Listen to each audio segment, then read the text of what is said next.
This wasn't the best movie of the year. Honestly, it was not the best movie of the year.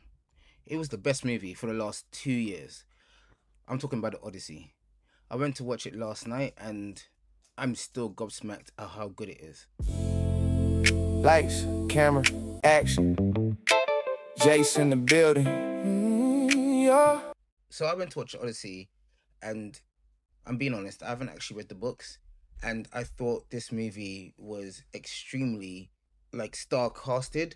When I first saw that these A-list celebrities are gonna be in it, I was like, is this actually gonna be a good movie or is it gonna flop hard?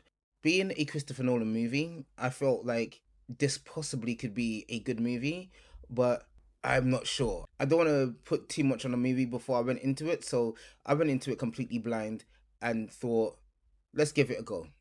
Boy, I felt like a punch in the face. Literally, I felt like I got punched hard in the face because this movie, this film, this masterpiece was just groundbreaking. Honestly, it was groundbreaking. Let's get into some of the characters.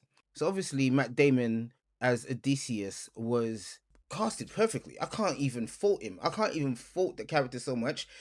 Like the way he acted, the way he thought about it, he brought humanity to this character. It felt so human, and he's supposed to be the king. He's supposed to be the fearless leader, but he had flaws. He had complete flaws, and which was totally understandable.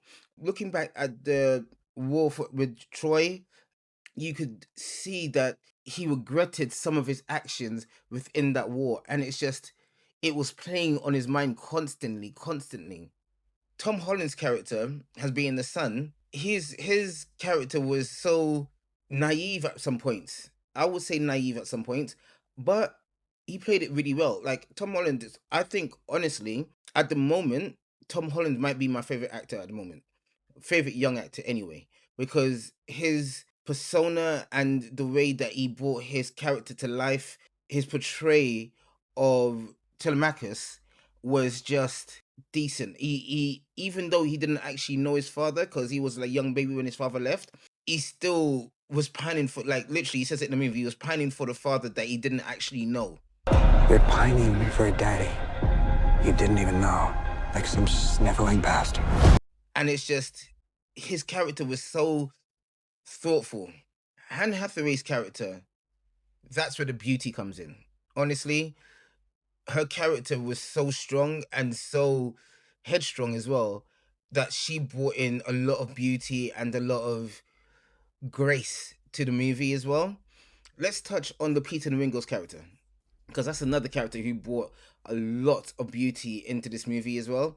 Lupita Nyong'o's character, where she was actually casted twice. Obviously, there was a lot of backlash with Lupita Nyong'o's character being Helena Troy. She was supposed to be. Everyone's talking about the fact that she's supposed to be the beauty that launched 1,000 wars and all that. I can see it. She was very beautiful. She was very beautiful and she was very strong. As because she played Helen and she played Helen's twin sister as well. Like her twin sister was very strong, and the fact that Helen herself was very beautiful, headstrong, even though she had the scar in her face. Like she was gorgeous, gorgeous throughout the movie. She only had a very short part in the movie, so for the haters out there who complained about her being, who was saying that she's not beautiful enough to play Helena Troy, you lot are mad.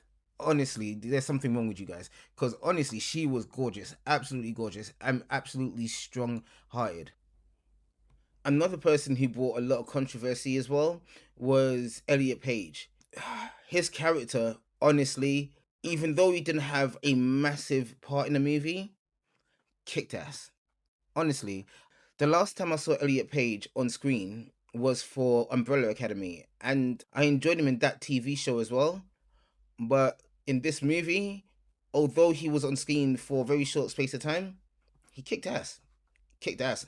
Every single body in this movie brought the movie to a next level. It was just game after game after game. Everyone's bringing their top performance. This was A class material. This is the type of movie that you can study. Like, it's a type of movie that you can simply be in awe of the quality, the camera work, and the characterization of some of the characters, the way they shot some of it. So I have to touch on one thing. Everybody was watching in IMAX. I got to watch it in 35mm film. Banging. 35mm film was absolutely gorgeous to see. I'm not everyone does it, not everywhere does it, but I was lucky enough to go to the cinema to go see this movie in 35mm film. And you also see the little burn marks in the corner. I was like, when I saw it, I was like, yo. But honestly, this movie in 35mm was just, it brought film and cinema back to the audience. I was so happy and so excited. Honestly, I can't tell you how touching it was to see this type of movie in 35mm film. It was banging. Fire. It was awesome. One of the villains that I absolutely hated, but I have to say, Robert Pattinson acted his ass off. Yo, everyone makes fun of him because he's Twilight Boy, but nah, man, he's a grade A celebrity. Like, he's a grade A actor. The way he portrayed Antonius was like, you just hated him, straight up hated him. But that's acting. He acted that so perfectly. Yo, I can't even fault him because I hated the hell out of him, honestly. Throughout that whole movie, I was just like, please, someone kill this guy. Someone just do something. Because he acted so awesomely. It was just like, yo, he's a total top-notch villain in this movie.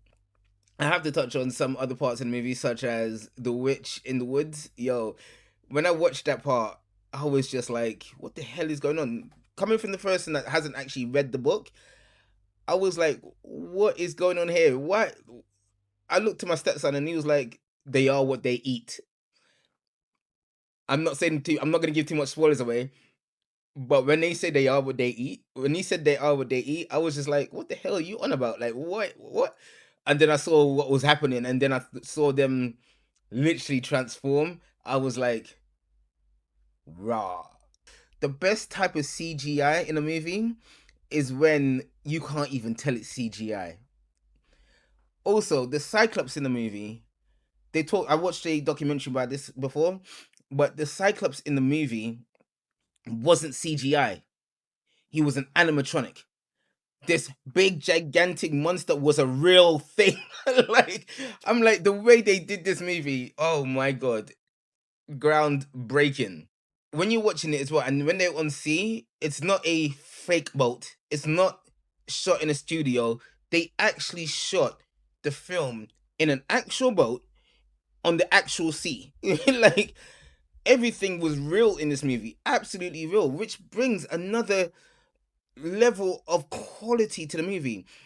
When Odysseus was lying on the raft and he's just lying there, you literally felt like he was in the sea. My rating for this movie straight up has to be 10 out of 10. I have not seen another 10 out of 10 movie in the last few years. This movie was groundbreaking. Absolutely groundbreaking. If you guys have seen the movie, let me know how you guys feel. I've been Jace, your movie guy. Don't forget to give me a like and follow. Cheers, guys.